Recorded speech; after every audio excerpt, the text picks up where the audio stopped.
मैंने इतनी बड़ी एग्ज़ाम का ख़्वाब तो ज़रूर देख लिया था, लेकिन फाइनेंशियल रिसोर्सेज़ ना होने के चलते ये मेरे लिए एक नामुमकिन बात थी। मतलब एक गाँव से, एक छोटे से गाँव से आने के बाद, एक उर्दू मीडियम से पढ़ने के बाद, एक सरकारी स्कूल से पढ़ने के बाद अगर आपसे ये कहा जाए कि आपको अंग्रेज़ी ज़बान में बोलना है, इन तमाम ऑब्स्टेकल के बावजूद, पैसे ना होने के बावजूद, मैंने यूपीएससी का ख़्वाब देखा। 2010 में मैंने यूपीएससी का अपना पहला अटेम्प्ट दिया। उसके बाद 2011 में मैंने अपना सेकंड अटेम्प्ट किया। अनफॉर्चुनेटली दोनों अटेम्प्ट में मैं पास नहीं कर सका। मैं एक दोराहे पर खड़ा हूँ जहाँ पर एक तरफ तो मेरे सपने हैं, एक आईएएस का ड्रीम है, और एक तरफ एक ऐसा रास्ता है।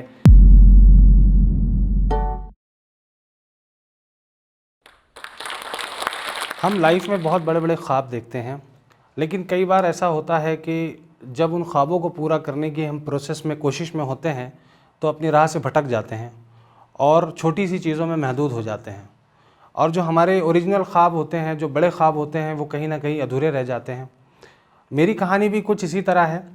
मैंने यूपीएससी पास होने का एक ख्वाब देखा, मैंने आईएएस आईपीएस बनने का एक ख्वाब देखा, लेकिन कई मजबूरियों के चलते मैं अपने उस गोल से जो है भटक गया, और एक सरकारी बैंक के अंदर में 7 साल की नौकरी करने के बाद मैं दोबारा जो है यूपीएससी की एग्ज़ाम की तैयारी के लिए गया। मेरा नाम अज़हरुद्दीन काजी है, और यूपीएससी 2019 की सिविल सेवा परीक्षा में मुझे ऑल इंडिया 315वीं रैंक हासिल हुई है, और रिसेंटली मुझे इंडियन एडमिनिस्ट्रेटिव सर्विस अलॉट की गई है।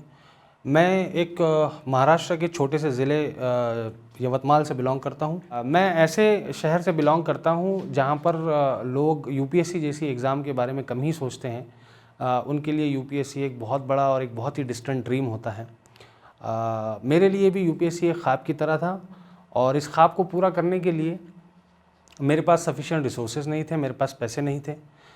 जैसा कि माना जाता है कि इस एग्ज़ाम की तैयारी जो है एक एलीट क्लास ही कर सकती है, तो इस तरह की परेशानियां मेरे सामने भी आई, और मुझे भी लोगों ने कहा कि इस एग्ज़ाम की तैयारी के लिए बड़े स्कूल से पढ़ना होता है, और बड़ी बड़ी फैमिलीज से ही बच्चे आते हैं, और एक छोटे से गांव से आने वाला और एक ज़िला परिषद और गवर्नमेंट सरकारी स्कूल से पढ़ने वाला जो कैंडिडेट होता है, उसके लिए ये बड़ा ही नामुमकिन जैसी चीज़ होती है यूपीएससी को क्लियर कर पाना।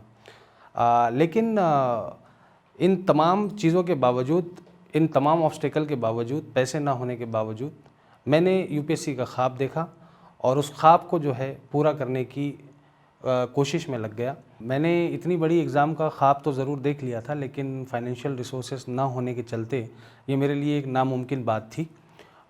मेरे जो फ़ादर है, उन्होंने अपनी ज़िंदगी की शुरुआत ऑटो चालक की हैसियत से की। मेरी जो अम्मी हैं, वो एक हाउस मेकर है, और इसके अलावा मेरे घर में कमाने वाला कोई नहीं था, और मेरे ऊपर सबसे बड़ी रिस्पॉन्सिबिलिटी बड़े होने की वजह से ये भी थी कि मैं जल्दी से जो है अपने फैमिली को कमा कर जो है फाइनेंशियल सपोर्ट दे सकूं। 2006 में 12th का एग्ज़ाम क्लियर करने के बाद में जब मैं ग्रेजुएशन में, मेरा जो चयन है वो Karware college of commerce Pune university में हो गया। पुणे यूनिवर्सिटी से पढ़ना हमारे यहाँ बड़ा ही प्रेस्टीजियस माना जाता था। इसको वहाँ पर ऑक्सफोर्ड ऑफ द ईस्ट कहा जाता है पुणे यूनिवर्सिटी को, और बड़े ही अच्छे कॉलेज में मेरा एडमिशन हो गया था। लेकिन फाइनेंशियल दिक्कतों के चलते मैं अपना ग्रेजुएशन वहाँ कंप्लीट नहीं कर पाया। मैंने फ़र्स्ट ईयर तो अपना ग्रेजुएशन पुणे से किया, लेकिन उसके बाद के जो 2 साल है, सेकेंड और थर्ड ईयर, मुझे अपने होम टाउन वापस लौटना पड़ा। और ये जो 2 साल थे, सेकंड और थर्ड ईयर जो था मेरा, वो मैंने एक प्राइवेट इंश्योरेंस कंपनी में जॉब करते हुए उसको पास किया। जब मैं ग्रेजुएट हुआ तो मेरे सामने एक बहुत बड़ा सवाल ये था कि मैं कब तक इस तरह के और जॉब्स या टेम्पोररी या प्राइवेट जॉब्स करता रहूँगा, और मुझे अपने करियर के बारे में भी सोचना चाहिए।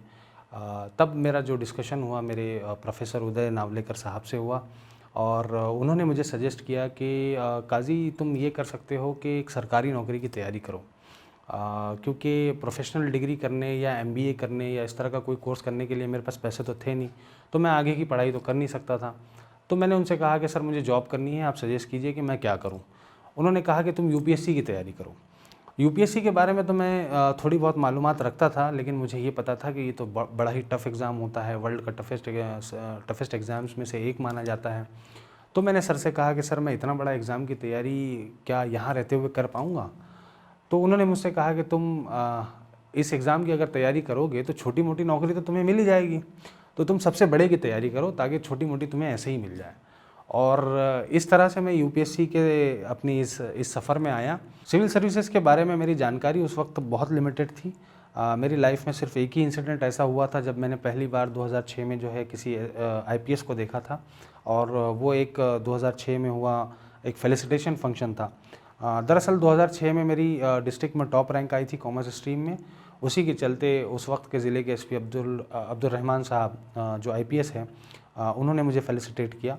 और पहली बार मैंने उनको जब वर्दी में देखा तो उस वर्दी का चार्म और उनके काम करने के तरीके से मैं बहुत ज़्यादा मुतासिर हुआ, और मेरे अंदर भी ये तमन्ना जागी कि मैं भी जो है आईपीएस अब्दुल रहमान साहब की तरह अफ़सर बनूं, बड़ा अफ़सर बनूं। उसके बाद मुझे पता चला कि यूपीएससी की जो तैयारी होती है वो दिल्ली जाकर बहुत बेहतरीन तरीके से होती है। दिल्ली में उस वक्त प्राइवेट कोचिंग सेंटर्स चला करते थे, आज भी चलते हैं, और उसकी फ़ीस भी बहुत ज़्यादा होती थी। आज भी लाखों रुपए कैंडिडेट जो है फ़ीस वहाँ पर पे करते हैं। मेरी तो उतनी हैसियत थी नहीं कि मैं इतना ज़्यादा जो है ख़र्चा बेयर कर सकूं। तो मुझे एक इदारे के बारे में मालूम पड़ा जो माइनॉरिटीज़ और एससी एसटी कैंडिडेट्स को जो है स्पॉन्सर करता है दिल्ली में। उसका नाम हमदर्द स्टडी सर्कल है। हमदर्द स्टडी सर्कल मैं फ़ॉर्म भरने के लिए अपने शहर से हमदर्द स्टडी सर्कल आया। जब मैं अपने फॉर्म भरने के लिए यहाँ पर आ रहा था, उस वक्त तो ऑनलाइन फॉर्म नहीं भराया जाता था, उस वक्त ऑफ़लाइन हुआ करता था फॉर्म का जो सबमिशन होता था। और मेरे पास इतने भी पैसे नहीं थे कि मैं ट्रेन में या फिर दूसरे अच्छे मोड ऑफ़ ट्रांसपोर्टेशन से जो है दिल्ली का सफ़र तय कर सकूं।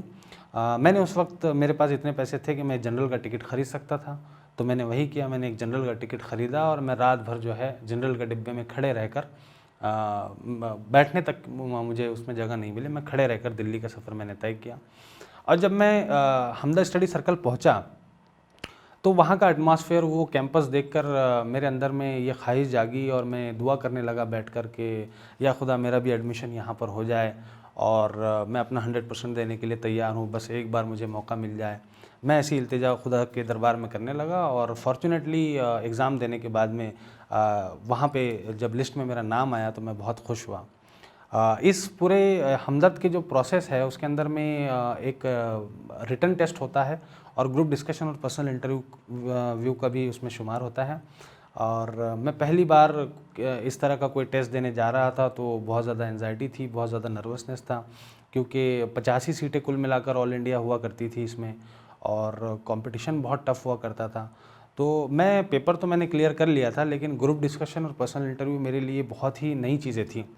मतलब एक गांव से, एक छोटे से गांव से आने के बाद, एक उर्दू मीडियम से पढ़ने के बाद, एक सरकारी स्कूल से पढ़ने के बाद, अगर आपसे ये कहा जाए कि आपको अंग्रेज़ी ज़बान में बोलना है और बातचीत करना है तो ये बड़ा ही मुश्किल काम होता है।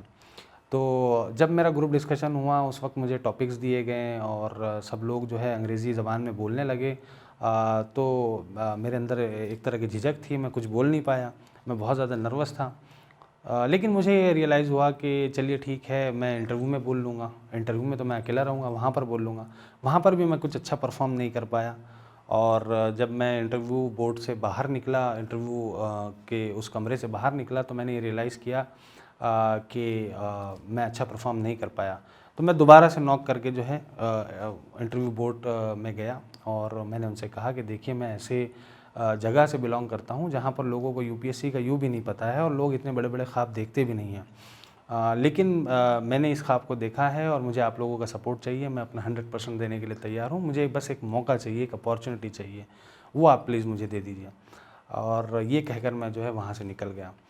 तो फाइनली जब रिज़ल्ट आया, मेरा 50 बच्चों में 48वां नंबर था और वो मेरे लिए सबसे बड़ी खुशी का एक मोमेंट था कि मेरा दाखिला जो है बहुत ही कम उम्र में इतने बड़े इदारे में हो गया।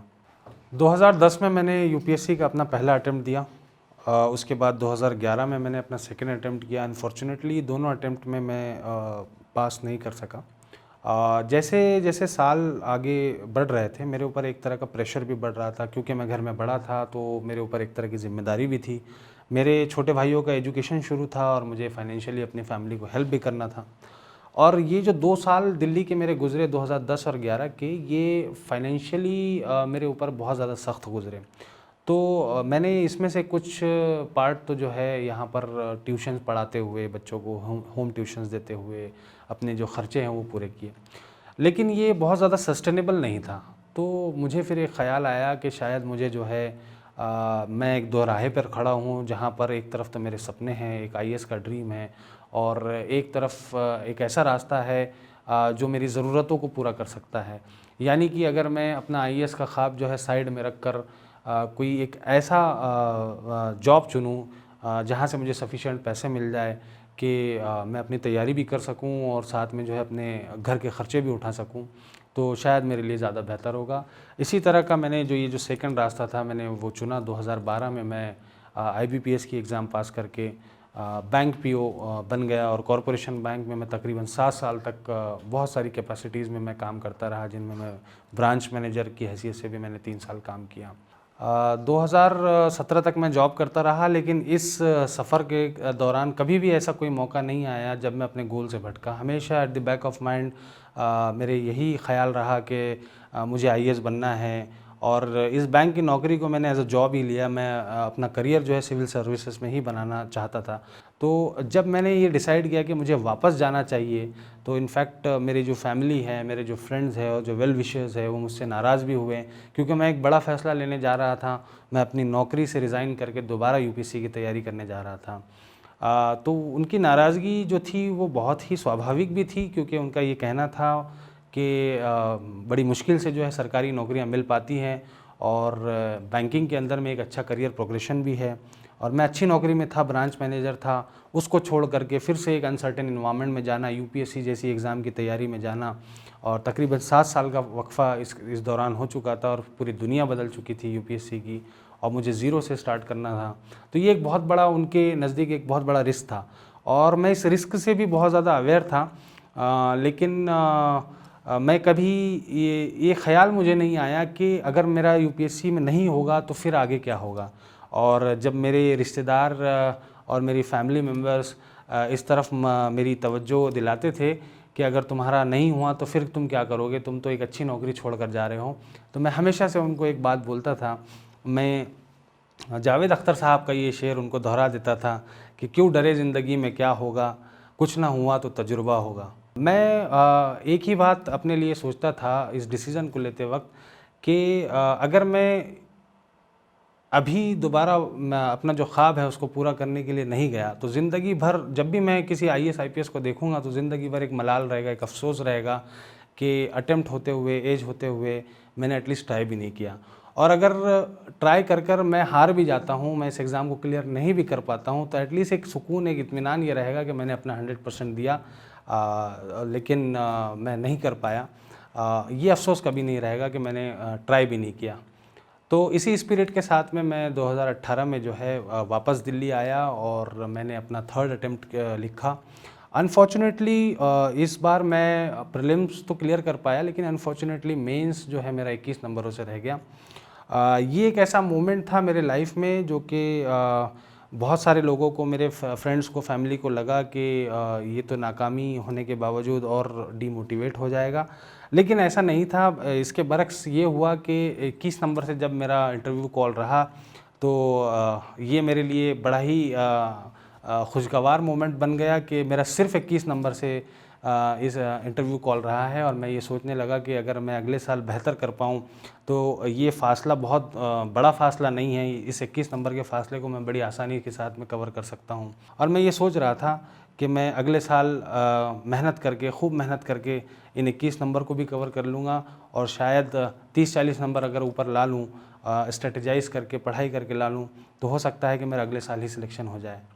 और हुआ कुछ इस तरह से ही कि 2019 में जब मैंने 2018 के एक्सपीरियंस से सीखते हुए अपनी पढ़ाई कंटिन्यू की, तो मैंने खूब मेहनत की। जो मेरी स्ट्रेंथ्स थी, जो मेरी वीकनेसेस थी, मैंने दोनों पे काम किया, और अल्हम्दुलिल्लाह 2019 में ही मेरा ऑल इंडिया 315वां रैंक आ गया। लाइफ में भी जो मैंने गोल सेट किए थे, एक तरफ आईएएस बनने का सपना, और दूसरी तरफ अपनी जो ज़िम्मेदारियाँ थी, घर का बड़ा मेंबर होने के नाते जो छोटे भाइयों के प्रति ज़िम्मेदारियाँ थी, जो फैमिली की प्रति ज़िम्मेदारियाँ थी, इन दोनों के दरमियान में एक अच्छा बैलेंस बनाते हुए आज मैं इस मकाम पर पहुँचा हूँ कि मैं आज आईएएस भी हूँ, और नौकरी करके जो है मैंने अपने भाइयों का एजुकेशन भी कंप्लीट करवाया है। लोग कहते हैं कि हमें बड़े सपने देखने चाहिए। मैं आपसे कहना चाहता हूँ कि सपने चाहे छोटे हो, बड़े हो, हमेशा उन सपनों को याद रखना चाहिए। कभी लाइफ में उन सपनों से डाइवर्ट भी होना पड़े तो उन सपनों को भूलना नहीं चाहिए, बल्कि हमेशा से एक ऐसे मौके की तलाश में रहना चाहिए जब आप उन सपनों को पूरा कर सकें। बस इसी के साथ मैं अपनी इस टॉक को ख़त्म करना चाहूँगा और आप लोगों को धन्यवाद अदा करना चाहूँगा। इस वीडियो के बारे में अपनी राय नीचे कमेंट सेक्शन में हमें बताएं और अपने दोस्तों के साथ ये वीडियो शेयर करना ना भूलें।